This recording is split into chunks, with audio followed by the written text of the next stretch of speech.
In 1935, Kwame Nkrumah, raised in a fishing village in the Gold Coast, received a scholarship to attend historically black Lincoln University in Pennsylvania.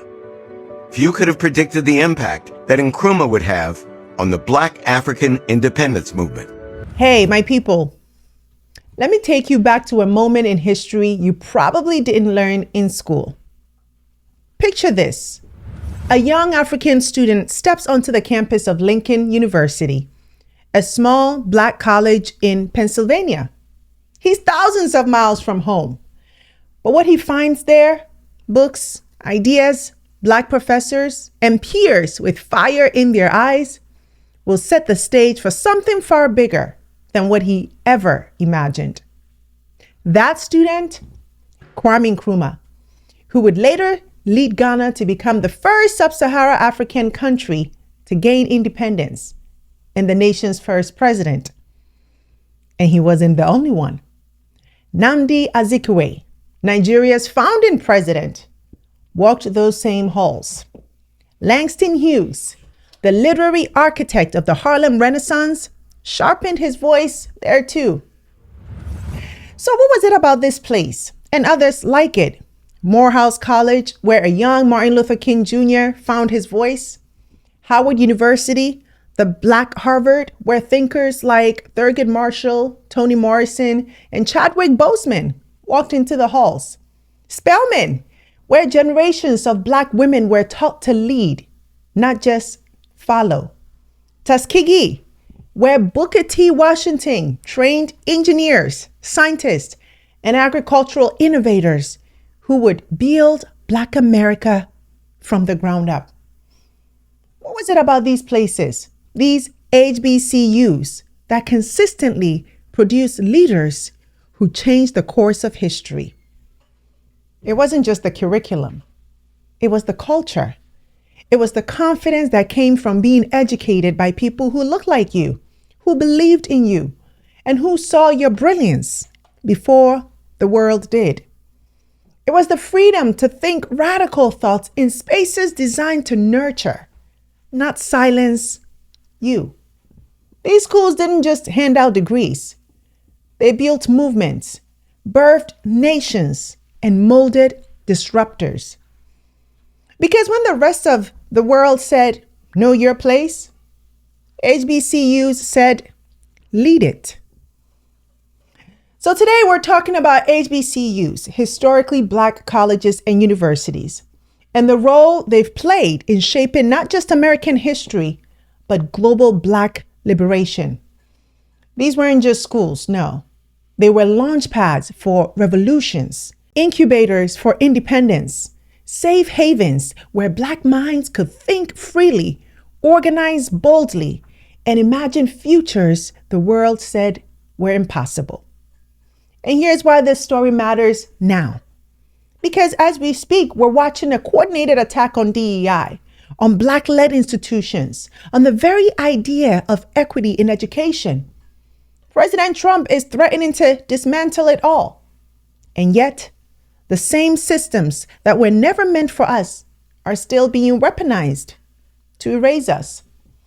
HBCUs represent just 3% of U.S. colleges, but produce nearly 20% of all Black graduates. They're still sending the most Black students to medical schools, still producing more Black PhDs, judges, engineers, and CEOs per capita than any other type of institution. But they're doing it with less funding, less media spotlight, and often fewer resources than their white counterparts. And they're doing it while the very idea of Black-led education is being attacked. That's why these institutions are not just historical. They are strategic. They are our inheritance and our investment. So in this episode, we're asking, what made HBCUs so powerful that they helped birth entire nations? Why were they targeted? And why do some still want to see them fail today?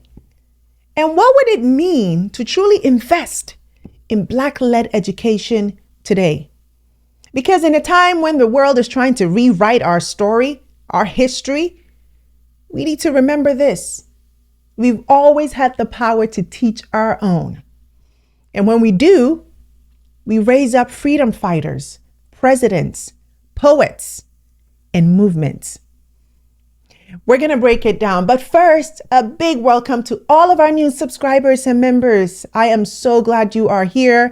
And if you're watching and haven't joined us yet, please consider this your personal invitation.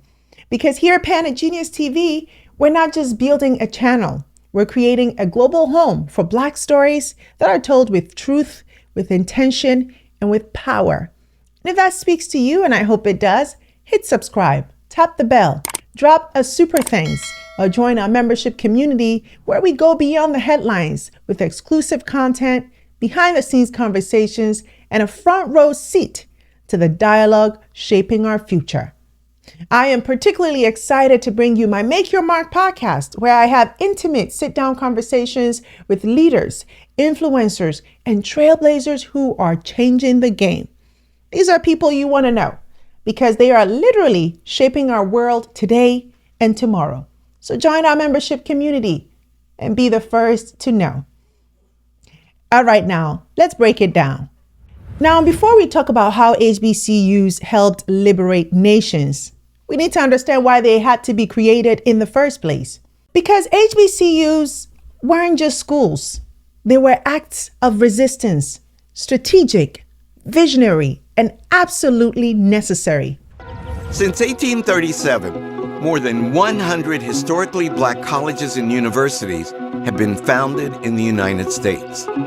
Most in the half-century following the Civil War, and most in the South, where 90% of the Black population lived until the start of the Great Migration. These institutions educated the vast majority of Black college graduates, intent upon building a new future for themselves and for the race. Let's rewind to the mid-1800s.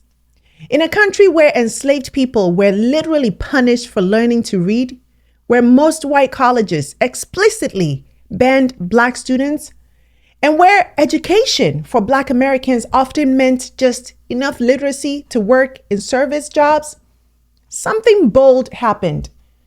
In 1837, a Quaker philanthropist named Richard Humphreys donated $10,000 to establish a school for the descendants of the African race. The school became the Institute for Colored Youth, later known as Cheyney University of Pennsylvania, and it holds the distinction of being the first HBCU ever established. Then in 1854, another historic institution was born, Lincoln University, originally founded as Ashmun Institute. Now, Lincoln would go on to become the first HBCU to grant college degrees, and it would produce world-shaping leaders from Langston Hughes to Kwame Nkrumah to Nnamdi Azikiwe. These weren't just campuses, they were launch pads. After the Civil War, during Reconstruction, the hunger for education exploded. Freed men and freed women, many of whom had been denied schooling their entire lives, knew that education wasn't just about knowledge. It was about power. It was about access. It was about rewriting the future. Between 1865 and 1900, more than 100 HBCUs were established. Some were built by Black churches. Some were supported by Northern missionaries. Others received land grant funding through the Morrill Act of 1890, which forced segregated states to offer Black students a pathway to higher education if they were excluded from white institutions. And here's what made these schools so powerful. They didn't just teach job skills, they taught liberation skills. These schools had one mission: to educate Black minds to lead Black futures. They trained teachers, ministers, doctors, farmers, journalists, and engineers. They cultivated critical thinkers and community builders. They were designed to develop not just skills, but leaders who could rebuild Black communities from the ground up. And here's what's important. HBCUs weren't created to assimilate Black people into white society. They were created to give Black people the tools to transform society altogether. They taught African history. They emphasized self-reliance. And most of all, they built institutions that could outlive the racism they were born into. So the next time someone says, why do we still need HBCUs? You tell them, because we're still living in the world that made them necessary. And because every movement needs a home base, these institutions were ours. So now that we understand how HBCUs came to be, let's talk about what they became. Because these weren't just schools for freedmen in the South. They became intellectual epicenters for the entire Black world. In the early 20th century, a wave of students began arriving at HBCUs, not from Mississippi or Georgia, but from Accra, Lagos, and Freetown.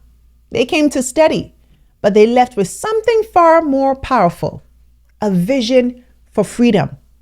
Let's go back to Lincoln University, Pennsylvania, 1930s. That's where three young men would cross paths. Kwame Nkrumah from the Gold Coast, Nnamdi Azikiwe from Nigeria, and Langston Hughes from Harlem, the poet whose pen had already begun shaping the Harlem Renaissance. In 1935, Kwame Nkrumah, raised in a fishing village in the Gold Coast, received a scholarship to attend historically Black Lincoln University in Pennsylvania. Few could have predicted the impact that Nkrumah would have on the Black African independence movement. African migrants come from backgrounds or communities who can support them to do advanced education in the United States. Kwame Nkrumah is a product of Christian mission schools. His first ambition was actually to become a Catholic priest. But by the time you insert him into the Jim Crow United States at Lincoln University of Pennsylvania, he's doing things like reading Marx and Engels, he's reading Marcus Garvey. You see in some of their writings, right, discussions of how impacted and how influenced they were by African Americans. By the 1940s, the African students learning about African American experiences and their politicization in terms of civil rights issues, and vice versa, African Americans learning about African colonies. We see these influences that they had on each other. That's at the heart of Pan-Africanism. Lincoln University became this rare intellectual crossroads where the future of Black America and the future of Black Africa sat together at the same lunch table. Nkrumah studied theology, philosophy, and political science. But more than that, he was surrounded by Black professors, Pan-African discourse, and fellow students who were just as committed to liberation as he was. At Lincoln, Nkrumah encountered the works of W.E.B. Du Bois, learned from radical Black intellectuals, and began shaping his worldview. And when he returned to Ghana, he didn't just become a leader. He became the father of African independence, the father of the Pan-African movement, the first prime minister and president of Ghana, the first sub-Saharan country to break free from colonial rule. Azikiwe, Nigeria's first president, same story. It was at Lincoln that he became deeply involved in journalism, nationalism, and Pan-African ideology. He went home with a playbook, not just for protest, but for state building.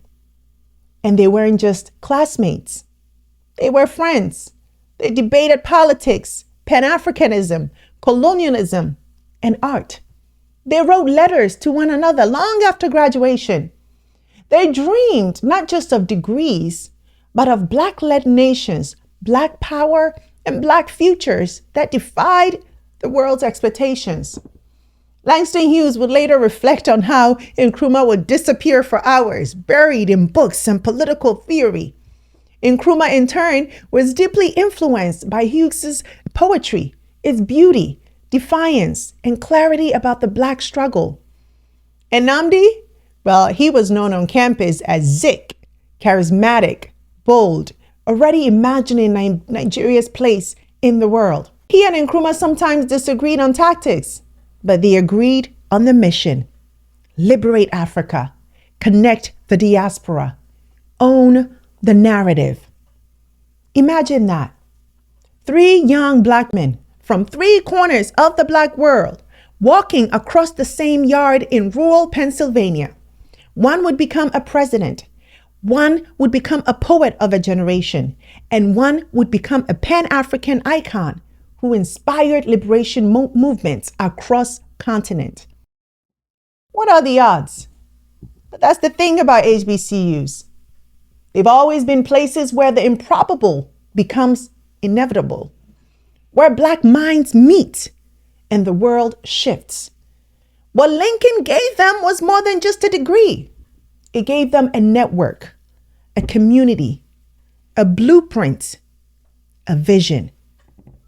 When they returned home, they weren't just scholars. They were architects of liberation. And Lincoln University was their incubator. And it didn't stop there, no. Hastings Kamuzu Banda, the future president of Malawi, studied at Central State University, another HBCU. He too returned to lead his country to independence. Howard University, meanwhile, was producing diplomats, Pan-African thinkers, and legal minds who would go on to challenge colonialism and white supremacy across continents. Its legacy shaped movements not just in Africa, but in the Caribbean, Latin America, and the U.S. itself. And then there's Morehouse College, a small but mighty men's institution in Atlanta. It's where a teenage Martin Luther King Jr. entered college at just 15 years old. It's where he read Plato, Gandhi, where he sharpened his moral philosophy and developed the intellectual foundation for the civil rights movement. From the pulpit to the podium, from Montgomery to Accra, Morehouse trained him to speak truth to power. So across the diaspora, from Accra to Atlanta, Lagos to DC, these institutions weren't just educating, y'all. They were empowering. They offered what colonial institutions couldn't. Black professors who saw your potential before the world did. Black curriculum that told our stories with dignity and pride. And Black brilliance on full display in every classroom. At HBCUs, Africa wasn't something to be studied like a primitive artifact. It was revered as the cradle of civilization, the future of global power. And that shift in consciousness, well, it changed the world. So when these African students returned home, they didn't just bring degrees, diplomas. They brought blueprints for building nations, writing constitutions, and reclaiming identity.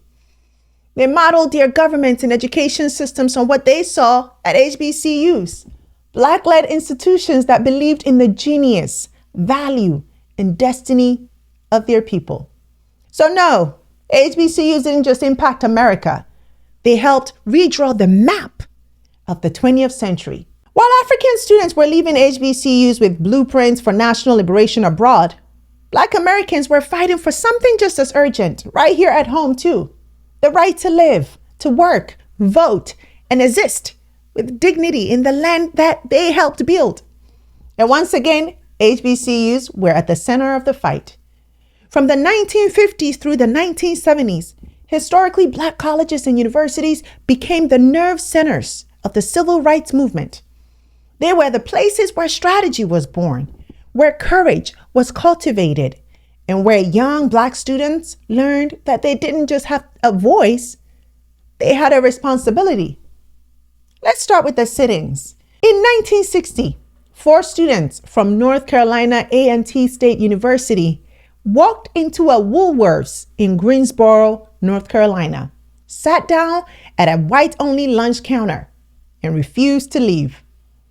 They were known as the Greensboro Four. Their peaceful protests sparked a wave of sit-ins across the country, many of them led by students from HBCUs. Diane Nash, one of the founders of the Student Nonviolent Coordinating Committee, got her start at Fisk University. John Lewis, who would go on to become a congressman and moral compass of the nation, was a student at American Baptist Theological Seminary, another HBCU. Thurgood Marshall, who would become the first Black Supreme Court Justice, was trained at Howard University School of Law under the mentorship of legal legend Charles Hamilton Houston. They didn't just study law. They used it to destroy segregation brick by brick. And of course, Dr. Martin Luther King Jr., whose journey began at Morehouse, didn't just lead the movement. He inspired a generation of students to see civil disobedience as a form of scholarly duty. These campuses were far from passive. Their libraries were filled with radical texts. Their classrooms were full of debate. Their chapels echoed with sermons that called for action, not just prayer. And their dorm rooms, they were command centers for protest. When the marches happened, it was often HBCU students who led them. When someone got arrested, it was HBCU professors who helped bail them. When someone was fired for speaking out, it was the HBCU community that helped them find work, shelter, and support. These institutions understood something America didn't want to admit, that educating Black people was dangerous. Because once you train the mind to see injustice, it will demand to be free. HBCUs gave us the strategists, orators, lawyers, and foot soldiers of the movement. They didn't just prepare people for jobs. They prepared them for justice. So here we are, my people, decades after the first African nations claimed their independence. So here we are, my people, decades after the first African nation claimed its independence. Half a century after the March on Washington. And yet, the mission of HBCUs is far from over. Because while the battles may look different, the stakes remain the same. Today, we're seeing a wave of efforts to roll back the very progress these institutions helped make possible. DEI programs are being defunded. Black history is being labeled as divisive. Affirmative action has been gutted by the Supreme Court. And conservative leaders from boardrooms to state legislatures are pushing a message that equity is no longer necessary. And here's the dangerous lie behind all of it. That because we've made it into the room, we no longer need our own. That our history is no longer urgent. That our institutions are no longer relevant.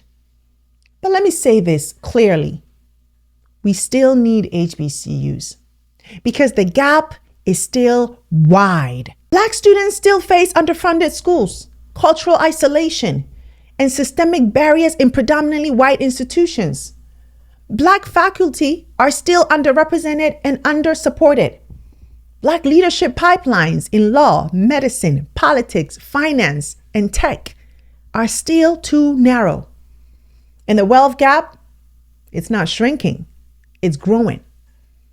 And yet, through all of that, HBCUs are still doing the work. They represent just 3% of colleges, but produce nearly 20% of all Black graduates. They're still sending the most Black students to medical schools, producing more Black PhDs, judges, engineers, and CEOs per capita than any other institution.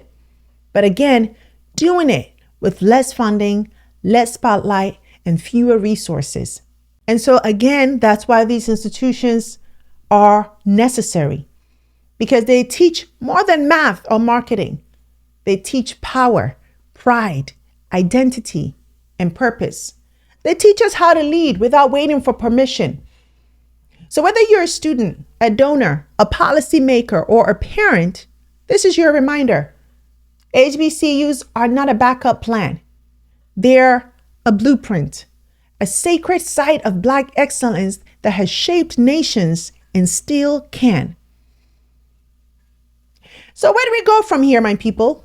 From the dorm rooms of Lincoln University, where Nkrumah, Azikiwe, and Hughes dreamed of liberation, to the chapel steps at Morehouse, where a teenage Ken was told he could move mountains, to the courtroom strategies drafted at Howard that dismantled Jim Crow.